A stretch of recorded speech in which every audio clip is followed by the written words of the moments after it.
Hello, how are you? Good morning. I'm Ricardo. I'm Michelle. And I'm Courtney, and happy Monday.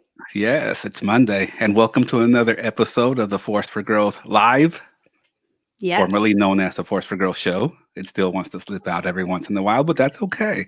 And it's Monday. What do we do every Monday?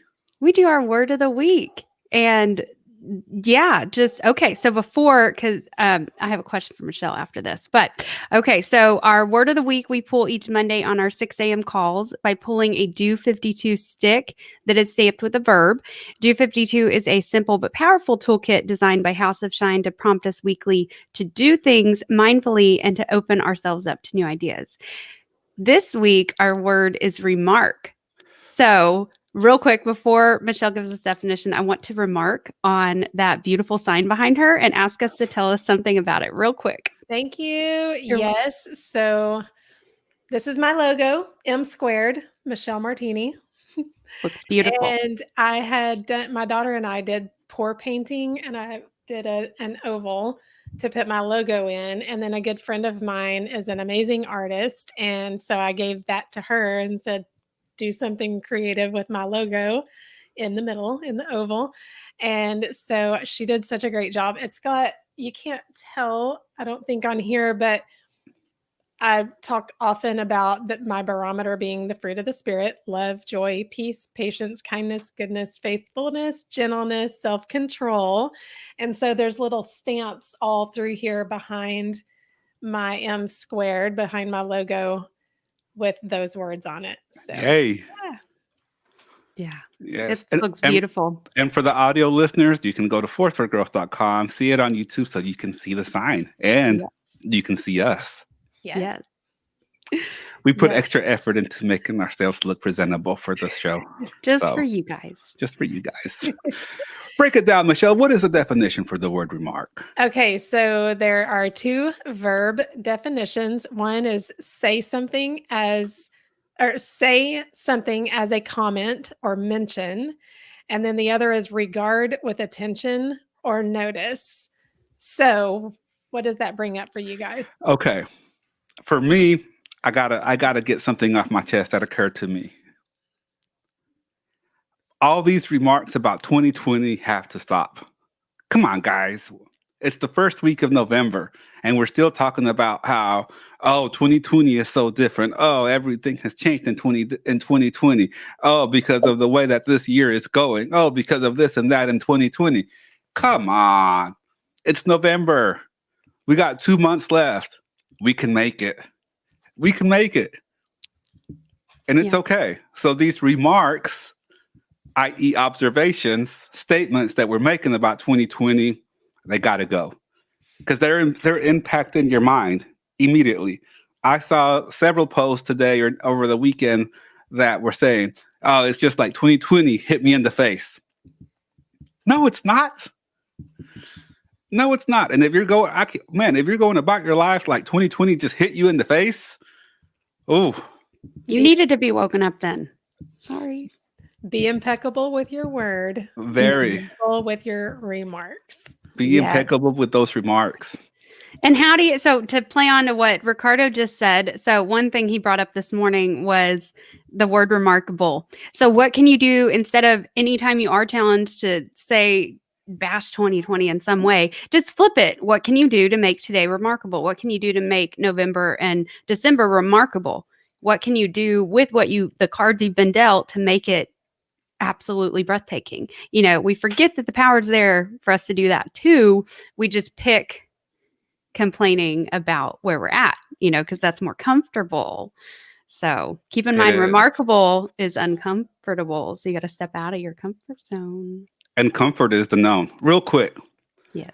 Joe Doc, to a wise man, every day is a new world. Hey, Doc Joe. Yes. But I will change that up and say to a wise man or woman. Yes. Every day is a new world. I have to say hi to Karen too. Hi, Karen. I miss you. Hey, Karen. Glad you're on here. Oh. So what about you is remarkable? Let me go to Michelle. Tell me about something remarkable about yourself. That's a hard question to answer, and it shouldn't be because we should be able You to. like read my mind, Michelle, because I was gonna be like, wait a second, Yeah. hold up, back it up. I was so happy he went to Michelle, and then I was like, oh wait, I'm gonna have to answer too. You got time to think about it. Well, I flip a coin back here, and I'm like, okay, I have one side with an M and one side with a C, and whichever one it lands on, that's who I go to. So you never know. This is Okay, true. something remarkable about me is I am an encourager. I think that, yeah. Yeah, I like it. you are. I like that. Is that part of your identity? Yes, it is part of my identity. That's good. What about you, Courtney? Tell me something remarkable about you. I can see between the lines. I can see between what you're saying. And that's developing that skill. Let me back up. Recognizing it as a skill and then realizing it's a remarkable skill and really polishing it just helped everything. So, and I've learned that's one of my true strengths. You know what I like about that, Courtney? Hmm. You said it was a skill. Yeah. I think it's very important that we start to break away from self-development just being processes and tidbits and mind tickles or whatever you want to call them, and start turning this stuff into a tangible skill. It makes it sound easier in my brain. Like when hey, how do we be remarkable today? Well, remind yourself being remarkable is a trained skill. It is. And then Gratitude hone is a in on skill. that. Yeah. Everything that's on Michelle's board back there is a skill. Yeah. It is. It's not just like, oh, let me just feel gratitude. No, to train yourself to feel gratitude in the moments that you are not grateful is a skill. And it requires work. And Oh. then when you put the work in, you develop the skill, and then you create a habit, and then it doesn't require so much work. Bingo. Yes. Yes. Oh, is that the formula? That It sounds is. like a simple formula. I Isn't think that interesting? And I'll tell you why. I was reading a paper recently that we've talked about it before, that the brain wants to preserve calories. That's the brain's purpose. It wants the easy way out. It wants to preserve calories because it needs calories to function. So one of the things that happens in our brain, and I forget the name of it. There is a term for it, and I can pull that up for the next time. However, the brain creates these neurons. We all know that our neurons fire and wire. We know that. We've learned that before. And what ends up happening is these neurons fire and wire, and they connect each other so we don't have to think about stuff, and therefore conserving calories. So the habits that we have that we want to change are hardwired for now. They can be rewired, and new habits can be wired. But for now, they're wired because our brain has been trained to save calories. And that's why a lot of these things that we're trying to change are on autopilot. The good thing is that we're able to reverse that process and implement and wire the habits that we want to wire. And once they're wired in, guess what?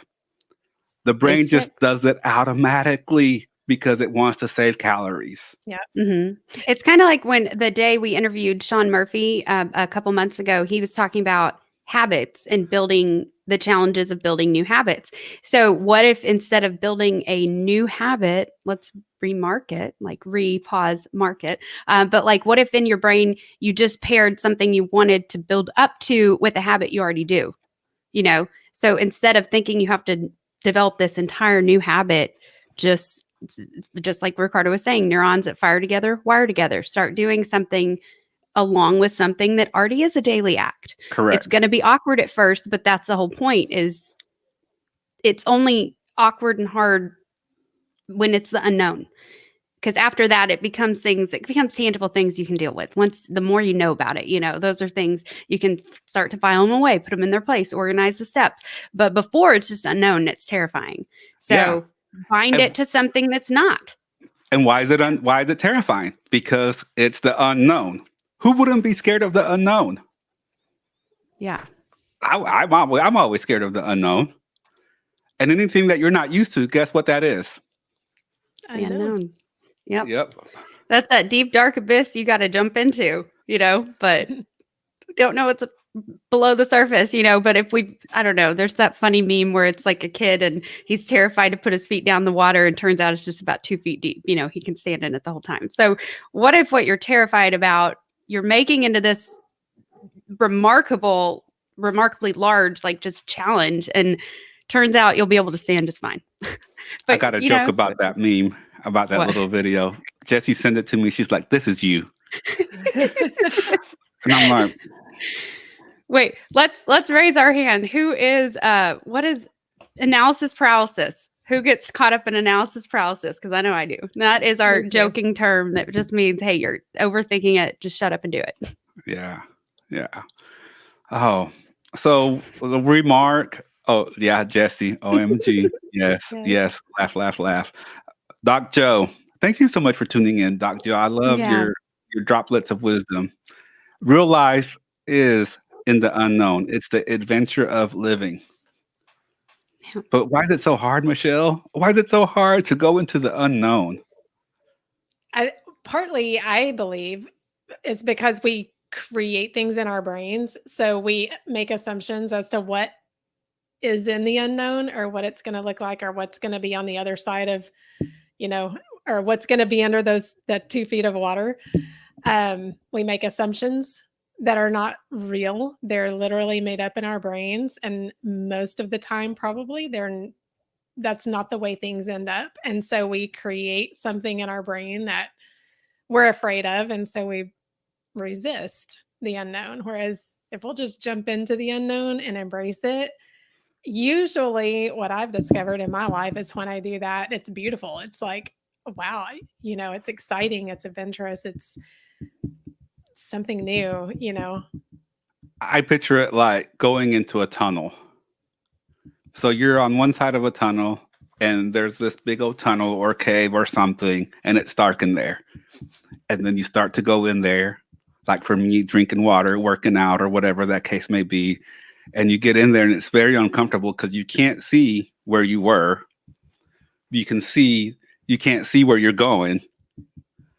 And now you're still a little bit, but you're still kind of not even halfway there. You're closer to where you came in at. So it's a lot easier to go back to where you were than to go where you're going. Yeah. A lot easier. But then you start to kind of edge forward and you get comfortable with being uncomfortable. And you edge forward. And then at some point, you're closer to the other side than you are to where you were. You start to see that light at the end of the tunnel. Correct. And then at that point, you might as well just go this way, because it's more effort to go. It takes more effort, i.e. burn more calories for the brain to go back to the other way. You might as well just keep pushing forward a little bit more. Mm-hmm. I love the analogy that Bob Proctor talks a lot about, but the terror barrier. So you're going to get to somewhere in your brain where you hit a terror barrier, and it's terrifying. Your body literally is like, we're about to die. You can't do this, and whatever simple phone call it is to make, right? But your brain goes really above and beyond, and it's a great actor. The ego is an amazing actor that just gets every Oscar, okay? But literally the reason that barrier is there, because there's a reward on the other side. It might not be pretty. It might be that you're going to fail and fall on your face, but you're going to build a lot of skills for the next attempt, So it's not always great, but do know that there's gold on the other side. Like there's a pot of gold on the other side. That's why the terror is there in the first place. So it's just like when you talk about, Ricardo, like you like your cold showers in the morning because you tell yourself everything was that about what you're going to say? No, okay. the cold shower this morning was like 60 degrees. I love how he says, God.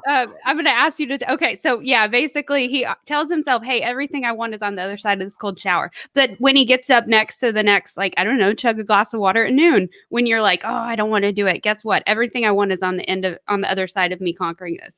But yeah, how, at this last cold week, did you actually get your first cold shower? Today was cold. Today was like 60 something. And it was rather, it was terrifying and gratifying simultaneously. That sounds like a trained skill. To have somebody say that. Because there's so much that goes on there, right? There's so much that goes on there. It's like, okay, I'm doing this to myself. It's not like someone is doing this to me. And then so to put yourself through to willingly put yourself through discomfort and pain is unnatural, right? And you know it's gonna hurt. You know it's gonna be uncomfortable. And it's like, oh no. But then once you get there, it's okay.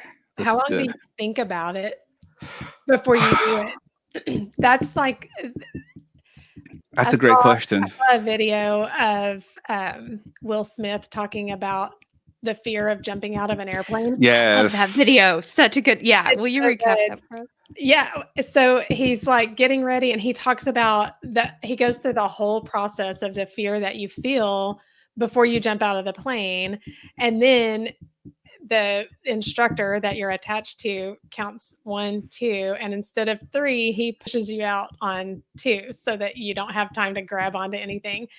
And he said, in that moment on the other side of the fear is the most peaceful, amazing, beautiful feeling. And so all of that fear leading up to that moment, like what you were afraid of, was irrational. And so you spent all that time and energy being afraid. And yeah, so how long do you do that before you just jump in that cold water, Ricardo? It used to be that I would take longer prepping for the cold shower than the actual cold shower. There's a lot of pacing back and forth, a lot of thinking about it, a lot of, oh, I don't really want to do this. But this time has gone down. The time has gone down. So now it's like just a minute, and I'm like, okay. And then what I'll do is I'll fake myself out and say 1, 2. I'll say on 3, and then do it on 2. So I'll be like, okay, here you go, 1, 2, Go. and then I do it on 2, and then by 3 it's already done. Right. But I have to like fake myself out. I have to tell myself, okay, on the count of 3, 1, 2, done. Yeah. And then And not even think about it. I love how Tony, I forget how he phrased it exactly, but talking about his cold plunge, Tony Robbins, and how he says it like, I don't let my body and mind tell me what to do. I tell my body and mind what to do.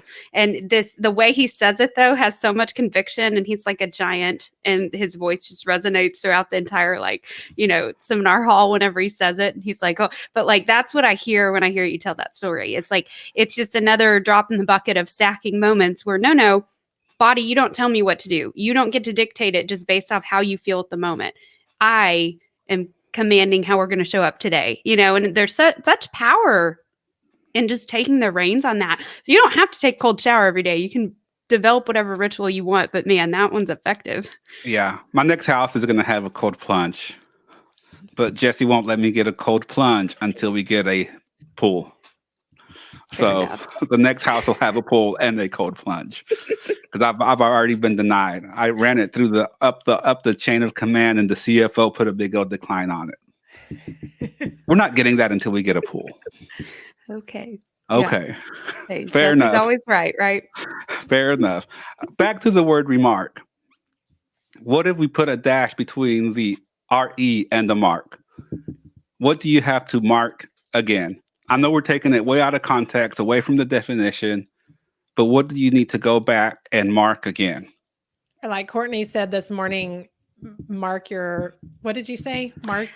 I forget how make your mark again. Yeah, make your mark again. Like there's just, I don't know, there's just priorities you fall on. Like it's there, I don't know. Anyway, that's an embarrassing example. So I'm going to sleep over that. But yeah, but like one in our morning call group that like should have had done by now and I didn't. And to be honest, I completely forgot about it over the weekend when I was telling myself I would get it done, but it's here we are. It's a new day. I'm not bashing myself, just remark it. That's a priority. Knock it out. Or maybe there's a whole list of to-dos that you're carrying around. Here's my whole to-do folder right here, actually. Work to-dos, home to-dos.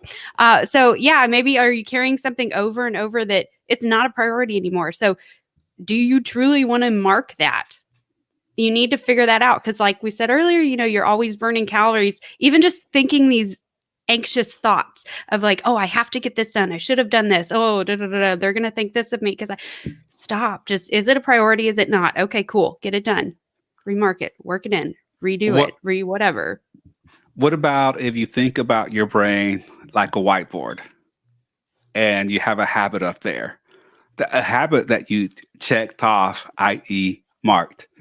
But over the last, I don't know, 6, 7, 8 months, that mark is starting to fade out a little bit. That habit's starting to slip back a little bit. Maybe it's time to remark it. Yeah. I like the prefix re because it's not quitting. It's again, Yes. again. And so pretty much, I mean, just about any word that prefix is in front of means doing that again, doing it again, get up, do it again, do it again, do it again until you perfect it. And how That's how you often build do a we habit. succeed on the first try and anyway? Yeah, We right. know that, Hardly guys. ever. Yeah. It's and I like what you said, Michelle. And the truth is, we've all been there. The remark will be faster and easier Yeah. than the initial mark. Because you learned from the initial mark. Correct. You learned something to make the next time faster and easier, better. And if we see it like Exactly. a whiteboard, that mark is still there.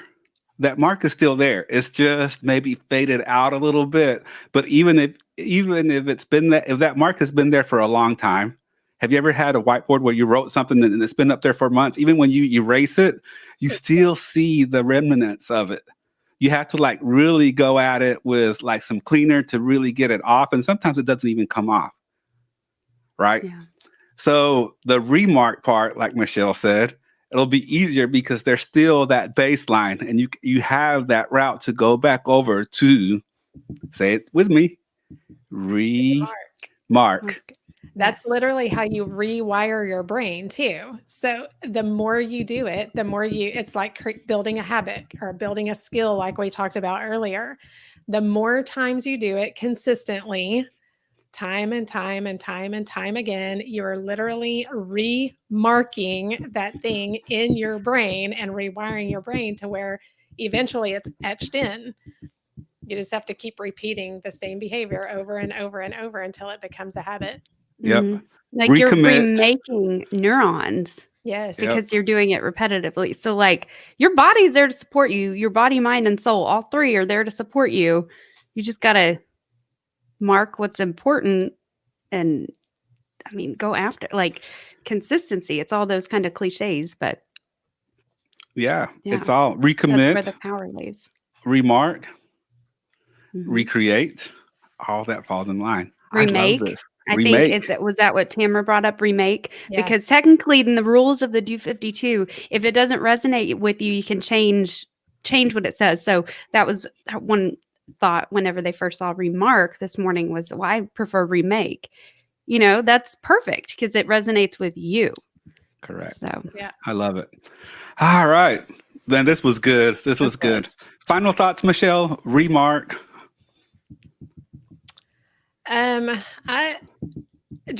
I'll just go back to that using the prefix re, like don't quit. Just pivot if you need to pivot. You might need to change your mark a little bit, but keep remarking. If it's something you want to accomplish, keep trying and adjust and try and adjust until you get there. I like that. So that's like going from a blue marker to a red marker. Yeah. That Well, blue dude, that's that blue didn't really resonate with me. So let me just get this black one Mm-hmm. Yeah. and remark, re-dash mark. Courtney. Exactly. Okay. So to the opposite side of that, you have your plate. Okay. If there is stuff on your plate that does not fill you up, it doesn't have to do with you being there as a parent or something, but if it does not fill you up and it does not resonate with you, take it off your plate so you can have room to become remarkable. So you can have room to remark what actually is important to you. So that's my just take it off. Like you can't keep going back to the buffet if you're piling more crap on it and you're not consuming that in your life, you know, but that's what we tend to do. So just here's your forever reminder, take off what is not serving you. You don't have to make apologies. You just do it. And that will clear the headspace so you can actually listen to yourself and figure out what you want to remark. Okay. Yeah. Wow. That's good. I like that. Man, you and your analogies. In the buffet of life, you got to consume what you have on your plate before you go get more. What is that? Is that it's the VAK. If I use a lot of like I guess I'm visual. There we go. Visual. There you I'm go. a visual. But that gave me that gave me the picture in my head, so that's good. Yeah. For me, let me go to Doc Joe real quick. Failure is our friend. Embrace it. It's feedback.